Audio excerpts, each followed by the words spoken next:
Assalamualaikum warahmatullahi wabarakatuh.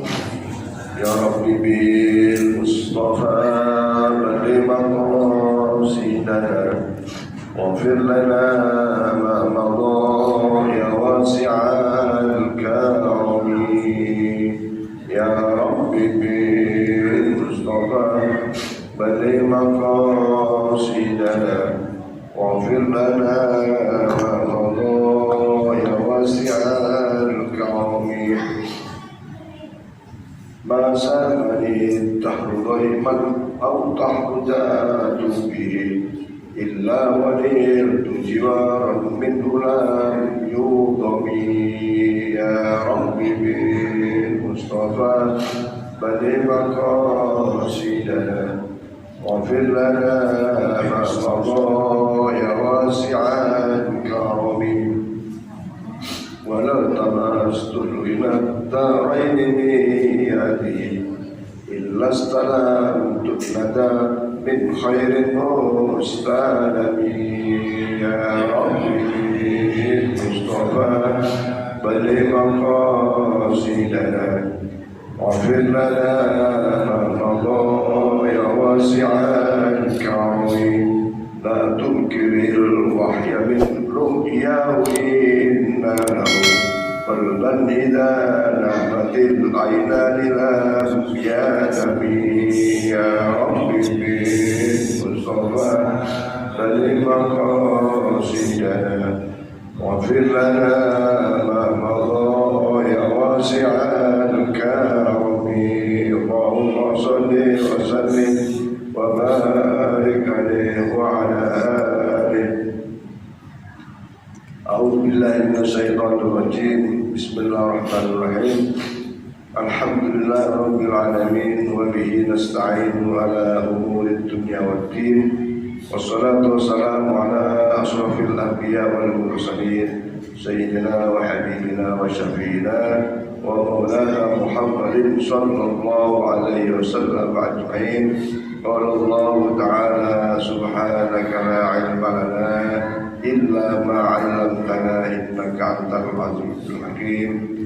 رب اشرح لي صدري ويسر لي أمري واحلل عقدة من لساني يفقه قولي. قال المصنف رحمه الله تعالى به ونفعنا به وبعلومه في الدارين آمين. Hadirin hadirat beberapa jamaah masjid Darussalam, jamaah sholat maghrib, alhamdulillah wa syukurillah kita masih diberikan nikmat sehat, nikmat afiat dan berbagai kenikmatan yang Allah anugerahkan kepada kita.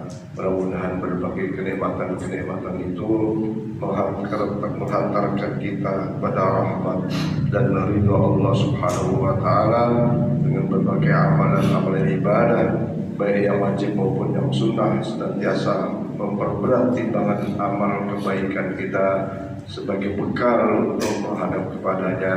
Mudah-mudahan diterima oleh Allah Subhanahu wa taala dan dibalas dengan surganya dan mendapatkan syafaat dari Rasulullah Muhammad sallallahu alaihi wasallam. Amin ya rabbal alamin.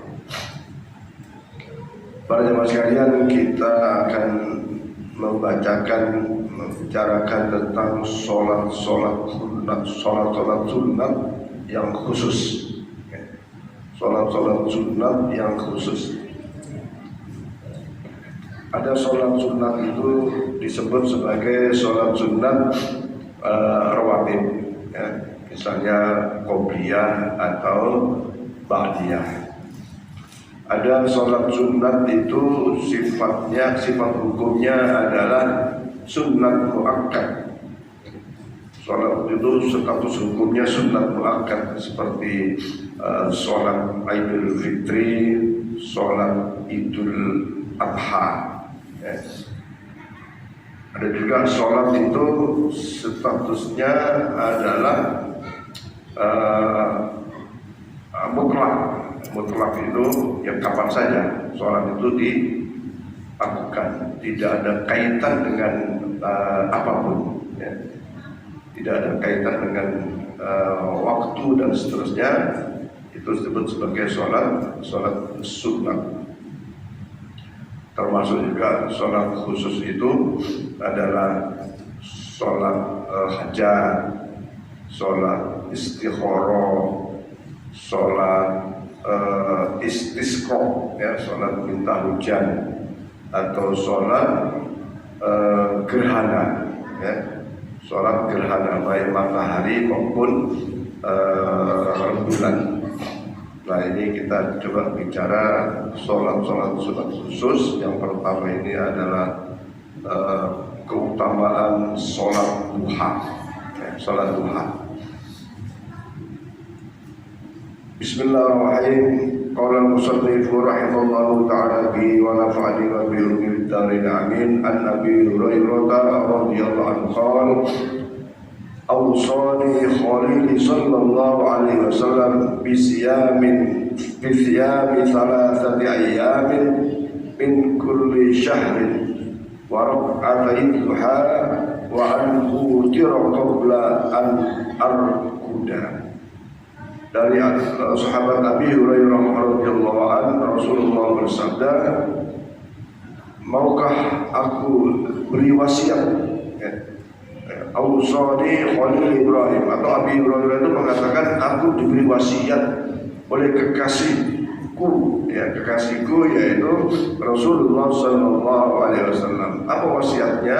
Wasiat Rasulullah kepada Abi Hurairah itu adalah yang pertama, bisyami salasati ayyamin min kulli syahrin, yaitu puasa 3 hari di setiap bulannya, ya. Puasa 3 hari di setiap bulannya yang kita kenal dengan puasa Yaumul Bid atau Ayyamul Bid, hari putih 13, 14, 15 di dalam bulan-bulan Hijriyah, ya, bulan-bulan Hijriyah. Para jemaah sekalian, ini puasa itu juga yang dimaksud dengan sabda Rasulullah SAW bahwa orang mukmin itu sesungguhnya dalam penjara, ya. Maksudnya apa dalam penjara itu? Ya, manusia ini kan kalau makan pasti kepengen yang enak, ya, makan yang enak-enak, minum yang enak-enak. Maka sisakan dalam waktu makan yang enak itu, minum yang enak itu dalam 1 bulannya dengan puasa. Artinya jangan digunakan 1 bulan full itu hanya untuk makan enak, minum enak, tapi gunakan untuk, ya, berhenti makan enak sejenak dengan cara berpuasa. Atau bahkan di riwayat lain itu, janganlah 24 jam itu hanya digunakan untuk senang-senang saja. Gunakan dari waktu 24 jam itu untuk yang, ya, misalnya orang bangun malam itu kan susah. Orang bangun malam itu kan berat. Orang baca Quran di menjelang subuh itu kan berat. Coba gunakan, jangan untuk tidur semua istilahnya gitu. Gunakan, ya. Seakan-akan terpenjara itu aturan enak tidur, tapi waktu tidur itu dikurangi untuk bermunajat, untuk beribadah kepada Allah Subhanahu wa ta'ala dengan amalan-amalan sunnah tadi. Misalnya bangun malam atau baca Quran sebelum waktu fajar atau sebelum waktu subuh. Nah, itu bisa jadi sedang nikmatnya tidur, ya, sedang nikmatnya tidur, tapi waktu itu kita gunakan untuk bermunajat kepada Allah Subhanahu wa ta'ala. Jadi puasa 3 hari itu sesungguhnya bagian dari sarah daripada hadis Rasulullah bahwa sesungguhnya orang mukmin itu terpenjara, artinya keinginannya itu boyo jangan dihabiskan dalam 1 bulan itu hanya untuk makan, minum, tetapi gunakan untuk berpuasa. Kemudian waraqatil duha, dan yaitu 2 rakaat sholat duha. Wa an udira qabla an arquda, yaitu lakukan sholat witir sebelum tidur. Lakukan sholat witir sebelum tidur. Nah, ini wasiat Rasulullah kepada Abi Hurairah radhiyallahu anhu. Ya, tentu saja ini menjadi satu kesunahan bagi kita umat Muhammad sallallahu alaihi wasallam. Pertama, puasa 3 hari dalam 1 bulan, yaitu Yaumul Bid 13, 14, 15. Kemudian sholat duha, walau hanya 2 rakaat. Yang ketiga, sholat witir sebelum tidur kita. Nah, ini satu amalan yang saya kira menjadi hal yang sangat baik. Nah, ada 7 amalan Rasulullah itu dalam kesehariannya dilakukan secara istiqomah. Yang pertama adalah sholat wajibnya itu dengan berjamaah. Yang kedua, senantiasa istiqomah sholat malam, sholat tahajud. Ya. Kemudian yang ketiga, senantiasa sholat duha. Ya, duhanya Rasulullah nanti di sini juga ada, itu 8 rakaat. Walaupun di dalam qaulnya ada yang menyebut 12 rakaat, tapi paling banyak Rasulullah kerjakan sholat duha itu adalah 8 rakaat. Jadi sholat wajibnya berjamaah, sholat malam, sholat duha. Yang keempat adalah istiqomah di dalam qiraatil Quran. Ini pekerjaan harian Rasulullah, program harian kerja ibadah Rasulullah, baca Quran. Kemudian yang ketiga akan senantiasa yaitu memperbanyak istighfar. Memperbanyak istighfar. Ya, tadi subuh kita bicara tentang istighfar, betapa pentingnya istighfar itu bagi kita. Dengan harapan mudah-mudahan pada saat kita meninggal, dosa-dosa kita sudah diampuni oleh Allah Subhanahu wa taala. Istighfar. Kemudian yang keenam kan senantiasa yaitu sedekah. Sedekah, walaupun ya istilahnya itu senyum pun sedekah. Tapi tentu saja kalau kita merasa dititipi rezeki harta oleh Allah Subhanahu wa taala, maka sedekah duit pun jadi hal yang penting bagi orang yang mempunyai kelebihan rezeki harta.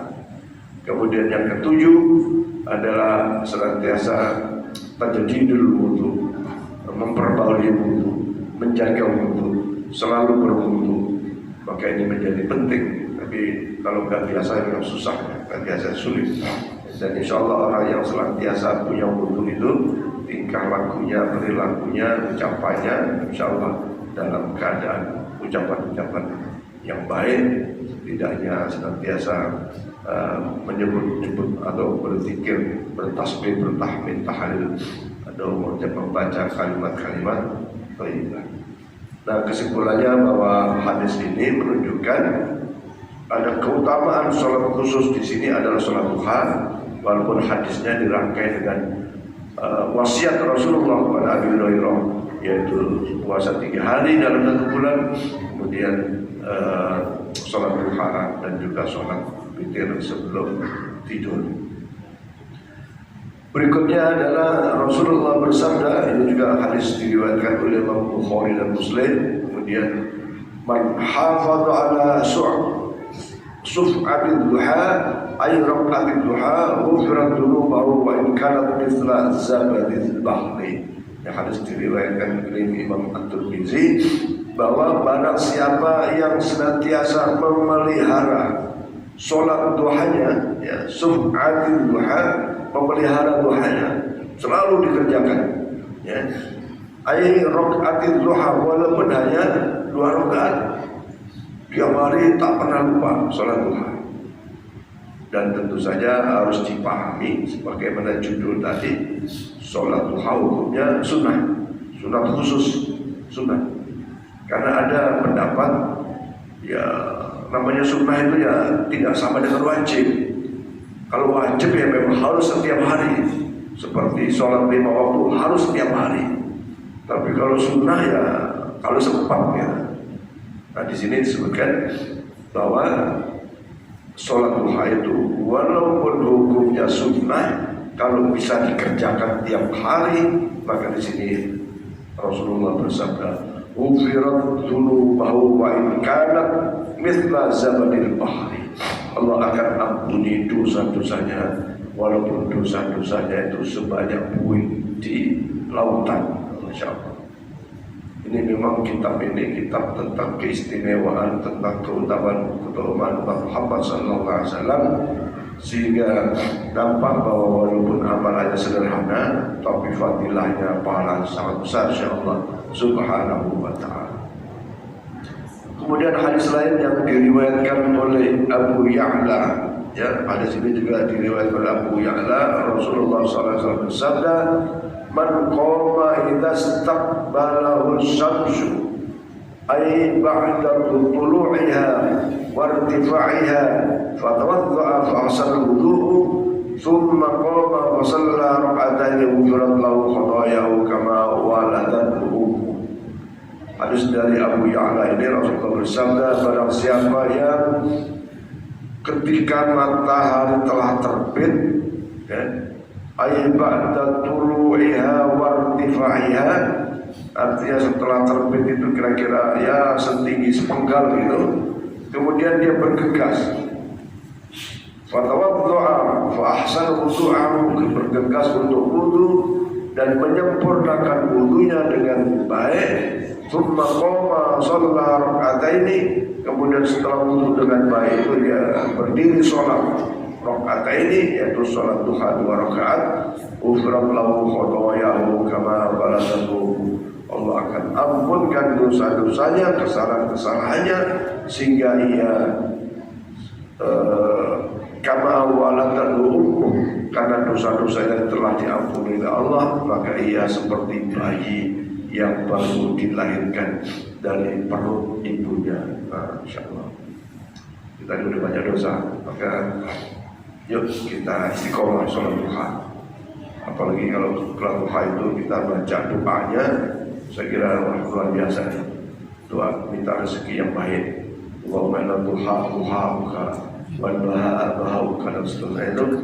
Kemudian Allahumma in kana rezeki fis sama, ya Allah, kalau rezekiku ada di langit, fa'anzilhu, maka turunkan ya Allah.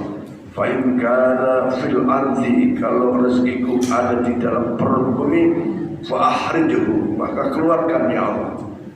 Ya, ada orang nyari rezeki itu dari perut bumi. Apa diantaranya? Menggali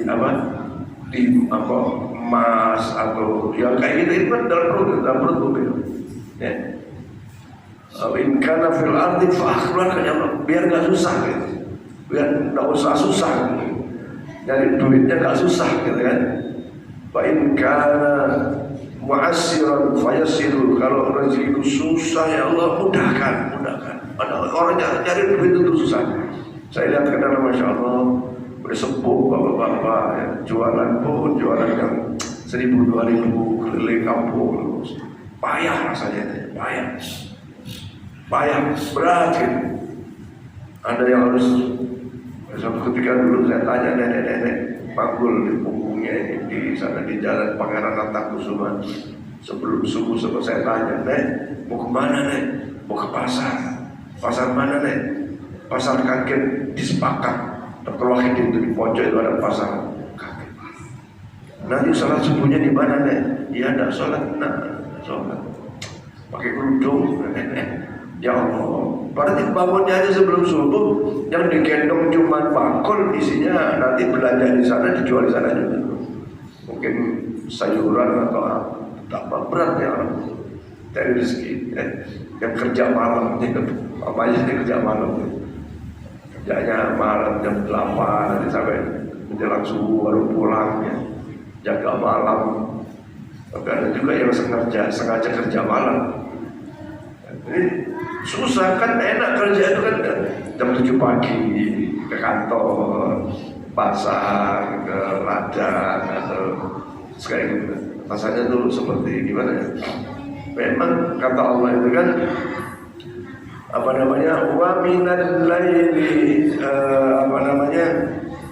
waja'alna al-laila libasha. Allah jadikan malam itu libasa untuk istirahat. Waja'alna an-nahara ma'asha. Allah jadikan siang itu untuk mencari karunia Allah, mencari ma'asha. Ma'asha itu kehidupan. Ya. Maka normalnya begitu gitu. Tapi fakta menunjukkan ada orang itu yang kerjanya malam, pulang sebelum subuh, pulang pagi. Tapi ada juga anak-anak muda itu ya begadangnya malam, begadang. Bahkan kadang-kadang itu suatu ketika saya dicurhati oleh bapak-bapak, anak perempuannya itu kalau pulang kuliah itu jam 2. Ya pernah nggak pulang perempuan? Apa benar Pak? Kegiatan di kampus itu sampai kayak gitu. Kita pernah itu. Bapak kalau percaya datang ke sini, saya ada di ruangan. Begitu. Ya, yang pasti tidak ada pelajaran di kampus itu yang sampai seperti itu, nggak ada. Kalau mahasiswa dalam masuk sore itu namanya extension itu paling jam 9. Saya dulu kuliah juga extension di Kusuma Negara Jakarta itu jam 9 itu udah maksimal. Cuma anak-anak yang mengikuti himpunan, nah itu kadang-kadang ngobrol. Apalagi kalau di Pontianak ini, kalau kita lihat jalan reformasi, jalan reformasi itu kafe-kafe, waduh, penuh Pak. Coba sekali-sekali yang malam ini jalan ke sana jam 10, rame Pak, laki perempuan banyak sampai malam Pak. Ya ada kawan maksud saya sama-sama wali murid gitu, punya kafe dan rame Pak. Itu sampai pagi. Nah kalau ada anak kita kuliah pulangnya jam 1, jam 2 itu bukan kuliah, itu main-main. Padahal waktu malam itu waja'alna al-laila libasha, untuk istirahat. Kalau malam nyari duit masih namanya nyari nafkah ya, masih bagus. Kan main-main gimana? Alhamdulillah. Baik Pak, sampai tadi. Jadi begitulah sholat duha. Ya. In kana rezeki mu'asyran fayasir, mudahkan ya Allah rezeki. Wa in kana haraman fatahhiruhu. Kalau ada di antara rezekiku ini haram, maka sucikan rezeki. Ya. Kalau kecampur-campur, ada juga Pak orang nafkahnya itu dari hal-hal yang haram. Ya, misalnya kerja di pabrik minuman keras, kayak gitu kan? Itu kan masih haram Pak. Ada kerja di perusahaan-perusahaan rentenir yang mengandung riba, itu haram. Bagaimana agama memberi petunjuk dalam hal seperti itu? Kata Buya Yahya, punya niatlah untuk keluar dari kondisi itu. Ya punya niat dulu, keinginan untuk pindah dari zona merah itu ke zona hijau. Apalagi hasil kerja dari zona merah itu, coba untuk anaknya yang masih kecil, untuk Masya Allah, seperti anak itu disuapi makanan-makanan yang haram, na'udzubillah, subhanallah. Tapi punya niat dulu, berniat, korupsi, ya korupsi kan udah jelas mencuri gitu. Kalau korupsi udah jelas mencuri ini kerja di tempat maksiat, kerja di tempat kayak gitu. Kan dia nggak mencuri kan, tapi kerjanya di tempat kayak gitu. Maka itu harus punya niat pindah. Dan kalau kita punya keyakinan, innallaha yarzuqu man yasha, sesungguhnya rezeki itu Allah yang kasih. Ya, maka keyakinan dikuatkan baru pindah ke tempat yang zona hijau. jangan zona merah dulu. Tapi itu pun tidak boleh seketika, karena kalau seketika tidak dirancang dulu untuk keluar, khawatir nanti jadi miskin. Anak istrinya nggak makan jadi miskin. Nah, miskin itu kadal fakru ayyakuna kufran. Kalau kemiskinan itu terus menerus bisa jadi mengantarkan dia kepada kekufuran, jadi murtad, beda agama, apalagi diiming-iming. Maka harus kata dia harus punya niat dulu, niat pindah dari situ. Kemudian sambil ikhtiar, nah, begitu dia ketemu pekerjaan yang halal, nah baru. Fa in kana haraman fatahhir. Itu indah, begitu enaknya doa salat duha itu. Insyaallah dengan istiqomah salat duha, rezeki kita akan menjadi barokah, dan rezekinya barokah untuk makan anak istri. Insyaallah istri dan anak menjadi barokah, menjadi ketentraman dan keluarga rumah tangganya menjadi anak-anak yang soleh dan soleh. Kemudian hadis yang lain Rasulullah bersabda, ini juga dari Abu Hurairah radhiyallahu anhu, hadis diriwayatkan oleh Imam Al-Hakim, la yuhafidu ala sholati duha illa awwab, qala wa hiya sholatul awwab. Tiada memelihara sholat duha kecuali orang-orang yang banyak kembali kepada Allah Subhanahu wa taala. Beliau bersabda, sholat duha itu adalah sholat al-awwabin. Kenapa disebut al-awwabin, orang yang kembali? Karena sholat duha itu waktunya waktu kerja. Waktunya waktu kerja, berangkat kerja atau dalam jam-jam kerja. Maka kalau sampai seseorang itu bisa melakukan sholat duha, dia seakan benar-benar kembali kepada petunjuk Allah Subhanahu wa taala, kepada tuntunan Rasulullah sallallahu alaihi wasallam, bahwa dia meyakini rezeki itu datang dari Allah. Ya, rezeki itu datang dari Allah, pekerjaan dari Allah, saya dari Allah.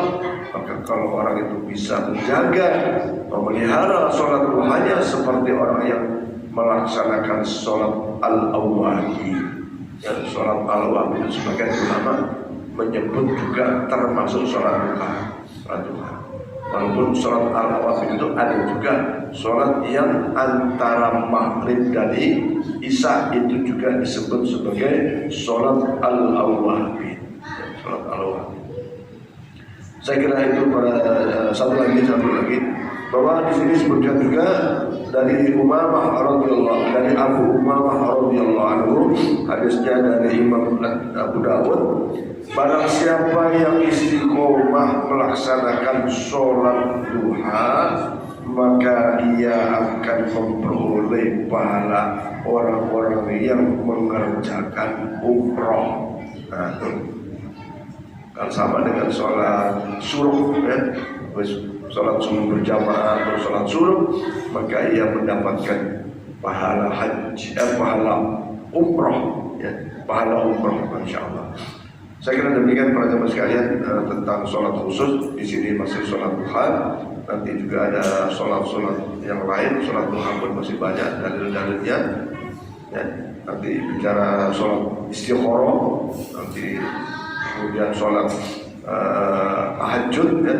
Saya kira sudah menjadi amalan kita, termasuk sholat-sholat hajat dan sholat-sholat hajat, termasuk sholat-sholat yang khusus, ya.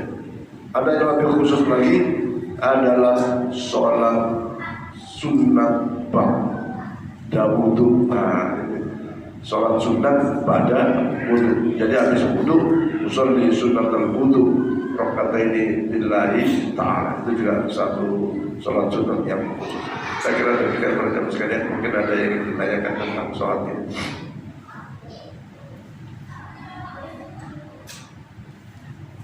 Mudah-mudahan kita semua istiqomah sholat duhanya, ya. Baik di rumah, kita sebaiknya sih sebagian ulama mengajarinya itu supaya rumahnya juga ada keberkahan, sholat duhanya di rumah, ya di masjid pun boleh, tapi sholat sunnah itu, ya, termasuk sholat sunnah qobliyah ba'diyah, yang qobliyah ba'diyah itu, ya, sholat sunnah itu afdalnya di rumah, gitu. Afdalnya di rumah. Cuman kadang-kadang kalau habis sholat isya pulang dulu, nanti ketemu ini itu akhirnya nggak sholat Ba'da isya, ya rugi juga. Baik para jamaah, saya kira itu mudah-mudahan kita bisa mengamalkannya. Lebih kurang jaman Allah wa Al-Fatihah. A'udzu billahi minasyaitonir rajim. Bismillahirrahmanirrahim. Alhamdulillahirabbil alamin. Iyyaka na'budu wa iyyaka nasta'in. Shiratal mustaqim, shiratal ladzina an'amta 'alaihim ghairil maghdubi 'alaihim waladdallin. Bismillahirrahmanirrahim. Alhamdulillahirabbil alamin.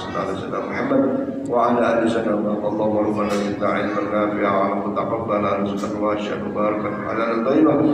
Allahumma salli 'ala Muhammadin jamalana. Allahumma salli 'ala Muhammadin fi qulubina wa sallim assalamu ala fi ahsil maqasidina wa fi jami'i hajatina bi rahmatika ya arhamar rahimin. Rabbana hab lana min azwajina wa dhurriyyatina qurrata a'yun waj'alna lil muttaqina imama. Rabbana atina fid dunya hasanah wa fil akhirati hasanah wa qina adzabannar. Wa sallallahu ala Muhammadin wa ala alihi wa sahbihi wasallam. Subhana rabbika rabbil izzati amma yasifun wa salamun alal mursalin walhamdulillahi rabbil alamin.